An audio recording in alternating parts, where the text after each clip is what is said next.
کہ مہربانو صاحبہ یہ ساری گفتگو آپ نے سنی ہے، یہ تو ویلڈ پوائنٹ ہے نا، یہ تو اعتراض آپ کی حکومت کے اوپر آ رہا ہے کے پی کے اندر کہ آپ لوگ جو ہیں وہ جلسہ تحریک کے اندر ہی بس چل پڑے ہیں، جلسے کر لو، احتجاج کر لو۔ آج بھی مختلف شہروں میں آپ لوگوں نے احتجاج کیا، وکلا بھی آج سپریم کورٹ کے باہر، بلکہ میں نے وہاں پہ دیکھا آپ لوگوں کے وکیلوں کی جانب سے چیف جسٹس کا پتلا جلایا گیا، سپریم کورٹ کے باہر پتلا جلا دیا چیف جسٹس کا۔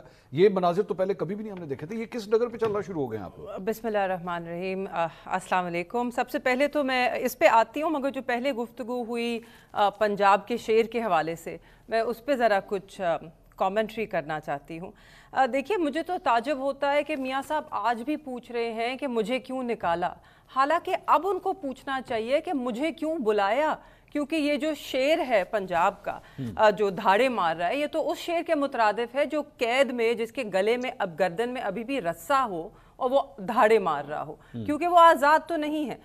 جہاں تک بھیڑ بکریوں کی بات ہے تو دیکھیے، جس طرح حکومت نے اپنے اتحادی پارلیمنٹیرینز اور اپنی جماعت کے پارلیمنٹیرینز کو بھیڑ بکریوں کی طرح پارلیمان میں بلایا اتوار کی رات ایک قانون سازی کے لیے، تو بھیڑ بکریاں تو وہ تھے جس طرح ان کو اندر بند کیا گیا۔ آج تک ان میں سے پوچھ لیں کسی نے مسودہ دیکھا؟ نہیں۔ کسی کو معلوم ہے مسودے میں کیا تھا؟ نہیں۔ اور میرے تو سننے میں ابھی بھی آ رہا ہے کہ جو مسودہ ہے وہ تو کسی ہوٹل کے کمرے میں ایک مائع ناز وکیل ہیں پاکستان کے ایک بہت بڑے شہر کے، وہ لکھ رہے ہیں، تو حکومت کے ہاتھ میں تو ابھی بھی کچھ نہیں ہے۔ تو پتہ نہیں یہ آئے کیوں، کیا کر رہے ہیں۔ لیکن عظمہ صاحبہ کا جو اعتراض ہے وہ یہ ہے کہ آپ لوگ کارکردگی کا مقابلہ کریں نا، آپ کارکردگی میں مقابلہ نہیں، ٹرینیں لے کر آ جاتے ہیں۔ اس میں یہ دیکھ لیں، جو کارکردگی پہ انہوں نے سوال اٹھایا، اس میں ہم یہ دیکھ لیتے ہیں کہ جو 2024 کے الیکشنز ہوئے اس کے اندر تحریک انصاف بطور جماعت جس صوبے میں اس کی حکومت ہے، وہاں پہ 3/4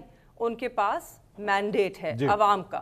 تو عوام نے پتہ نہیں کیوں دیا، کیونکہ اگر کوئی پارٹی پرفارم نہیں کر رہی ہے تو لوگ اس کو ووٹ کیوں دے رہے ہیں۔ اور اس کے برعکس اگر اب نہیں کر رہے، نہیں وہ تو کہہ رہے ہیں 11 سال کا انہوں نے حوالہ دیا، 11 سال انہوں نے کہا کہ کچھ نہیں کیا، مگر لوگوں نے ووٹ پھر بھی دے دیا، بڑی مہربانی۔ اس کے برعکس انہوں نے اتنی خدمت کی پنجاب کی، اور سیٹیں نکلی ان کی بہت کم، فارم 47 چیف منسٹر ہے ان کی، جی خود نہیں جیتی اپنا الیکشن ماشاءاللہ۔ نہیں، یہ تو آپ کی رائے ہے نا، نہیں، یہ تو فارم 45 کہتے ہیں، فارم 45 کہتے ہیں۔ دیکھیے، اگر ہماری اس رائے میں کوئی صداقت نہ ہوتی نا۔ کیا کہا عظمہ صاحب آپ نے؟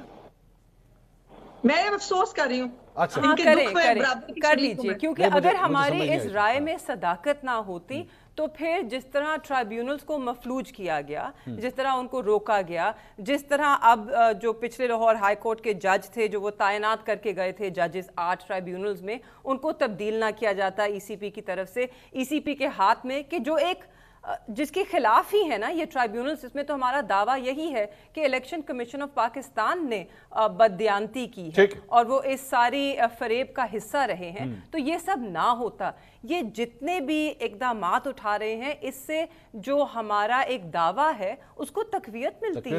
ایبسولوٹلی۔ جی سوری، کیا کہہ رہی ہیں آپ؟ میں کہہ رہی ہوں میں بات کر سکتی ہوں یا منیب سے پہلے بات کریں گے آپ؟ ایک آخری جملہ اگر میں ادا کر دوں۔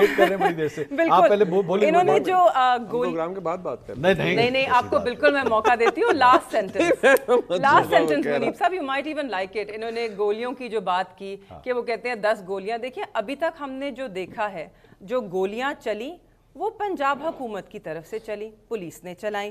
جو ڈنڈے چلے، جو شیل چلے، وہ سرکار کے تھے۔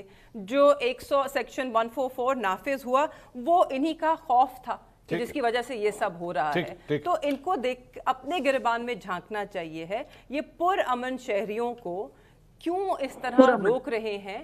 آرٹیکل 15، 16، 17 ہمیں یہ حق دیتے ہیں اسمبلی کا، پروٹیسٹ کا، and to be a part of a political party and under that participate in its activities۔ یا تو ان شکل کو بھی ہٹا دیں ترامیم میں۔ ٹھیک ہے۔